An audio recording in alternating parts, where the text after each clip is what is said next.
One of the common questions we get asked all the time is, what do we do with all the food after our market? And the answer is, we either sell it or give it to the food bank. And today we're going to show you exactly what that process involves.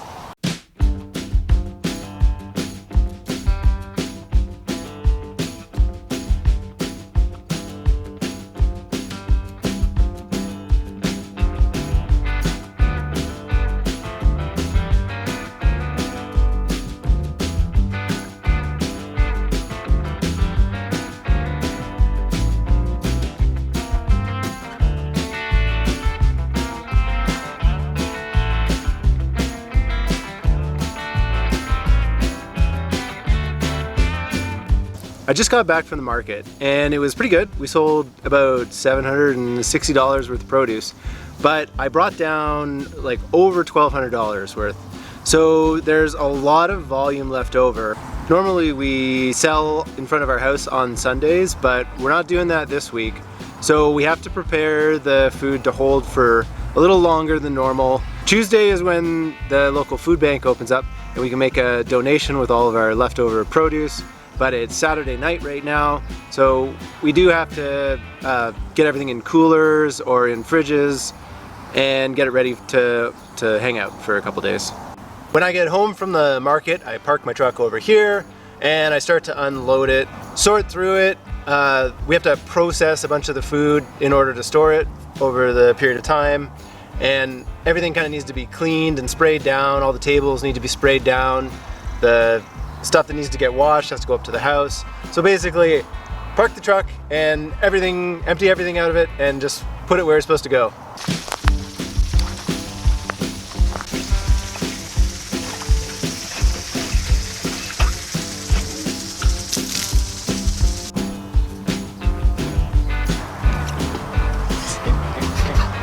Ian will bring all the totes and tubs that have stuff in it into here, and then I will start sorting through stuff. There's going to be some stuff that isn't going to look good enough after the market to be able to, you know, it's just chicken food after it's melted in the sun. But there's lots of stuff that's like this, you know, it still looks great, but the cooler that it's in is no longer cold. Our water bottles, they've melted. We use water bottles as ice packs, so we freeze these. So we have to flip all this stuff out, we wash out the coolers, and then we reload the coolers with freshly frozen water bottles, and then we get it cooling, we start getting it ready to survive. We have so much this week that we're really needing to pack it even more than we normally would. Every single one of our coolers is going to be full. Our fridges are going to be full. It's a lot of work to figure out how to keep all this stuff, but it's worth it because it's still good food. We can still get this down to the food bank. And we also, because today is Saturday, we need to keep this going till Tuesday morning. So every day we need to come and we need to flip out our ice packs. We need to keep putting fresh ice into these coolers and making sure that everything stays healthy and happy. Hey Serina, do you know what I tell people about the produce that's been sitting out in the sun at the market? What? I tell everybody that, I'm like, that one's a sacrifice to the sun god, but I've got some in coolers if you want some good stuff. That's a good way. That's a good way of saying it. If you've seen me at the market, then you probably heard me say that, because I probably say that I probably said that 40 times today or something like that, and I'll probably say it 40 times next market.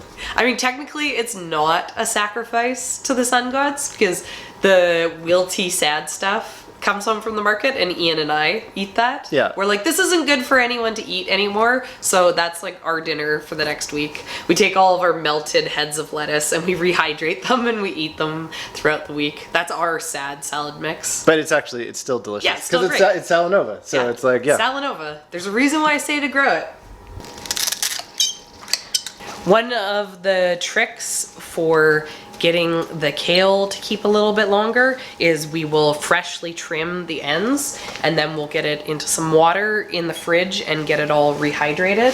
I have these little trays where I stick them in, and then I pop them into the fridge, and they'll really, if they're a little bit wilty, they'll bounce back and they'll get nice and crisp again. This is the trick that I tell everyone to use for at home.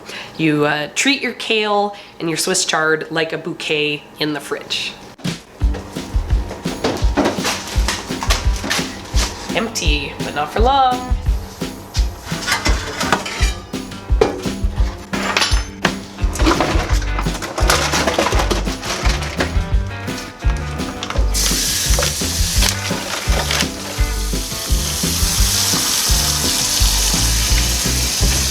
When we bring home our melted water bottle ice packs, we give them a wash before we stick them back in the freezer to keep them fresh and clean, not slimy and gross.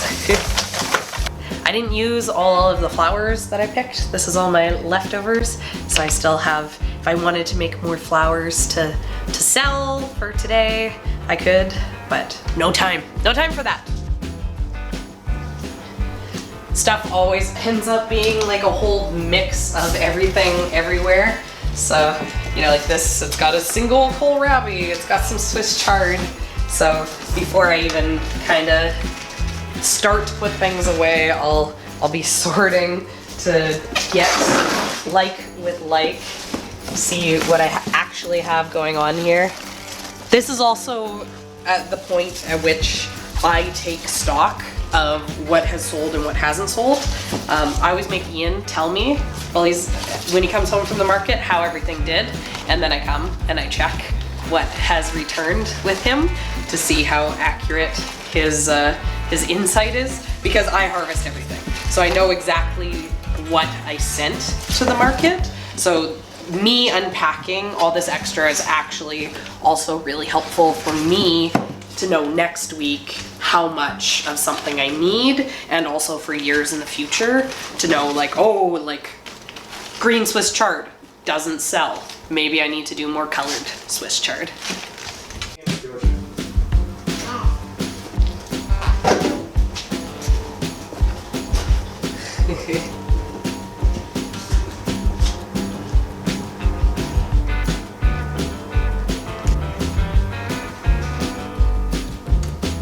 Thanks for all your help, Bo, putting all these veggies away. Okay, this is the big action sequence of the video, and we don't have any budget for CGI, so we gotta nail it in one take, real time. That's how we do it here.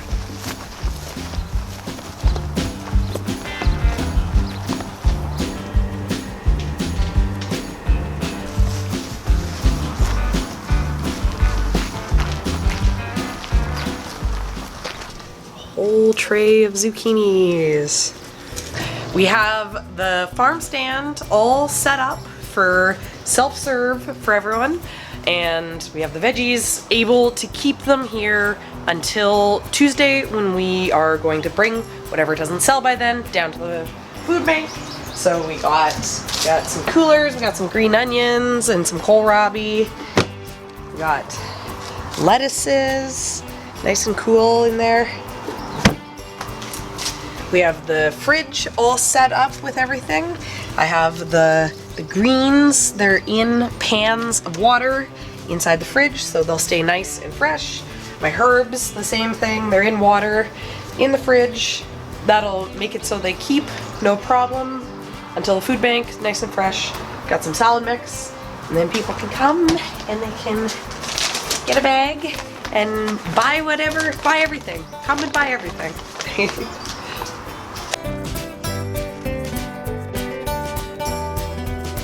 The coolers work pretty good, but they're not just, oh, we set it up and we can ignore it for 3 days. Twice a day we come, we check what's going on, make sure everything's still cool. Any water bottles that have melted, this one has obviously been done. Any water bottles that have melted, we replace with fresh water bottles, and then everything's staying cool, everything's staying fresh, and we find that it works pretty good to get us to that Tuesday when we can get down to the food bank. We actually sold some stuff out of the carport today. those coolers were all packed to the brim when we started, and now there's a lot of space in there. I think we sold probably about $65 or so. There was 3 customers and they all bought a fair amount, so that's not a bad day. Is it hot in here or is it just me? Look at our funny money.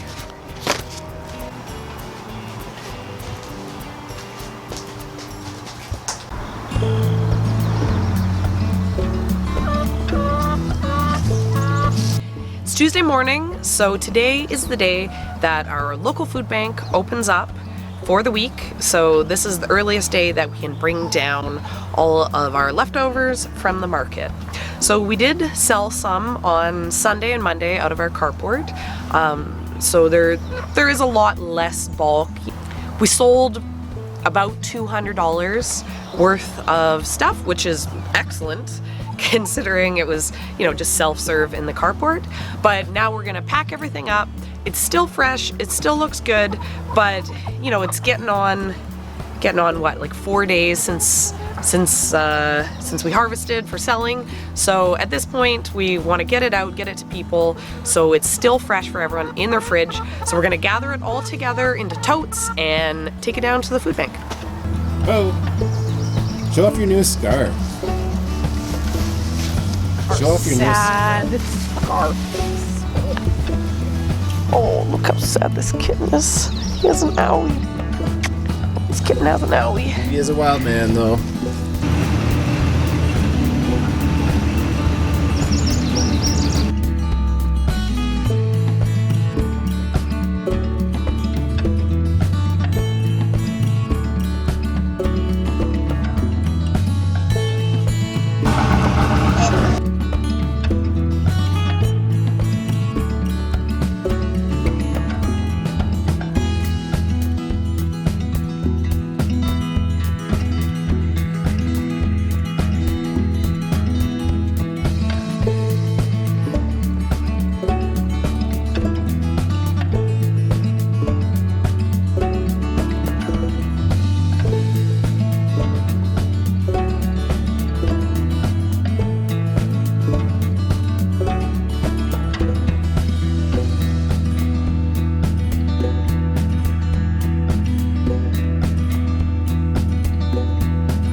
I am about to go to the food bank to donate all that food. I've also got some flowers.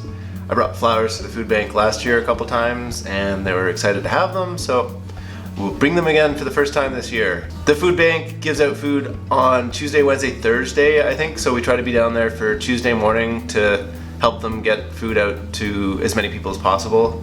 We started donating to the food bank last year, but this year we have a lot more volume, and so it's more of a consistent routine instead of, oh, we've got a lot of food, we should donate to the food bank right now. Now it's like every Tuesday, let's clear out all of our excess stuff that we harvested for the Saturday market and like move it to a place where it can at least get eaten, right? Part of the reason I think people like our stuff so much is because it's all harvested fresh, and so we want to sell the freshest produce we can to our customers, so we never kind of ruin that, but the food still has a long shelf life. Other food might just be getting to the grocery store after 4 days, 4 days after being harvested, and we're donating ours at 4 days to the food bank, so it's still got a lot of life left in it, and we just want all of our stuff to get eaten by someone.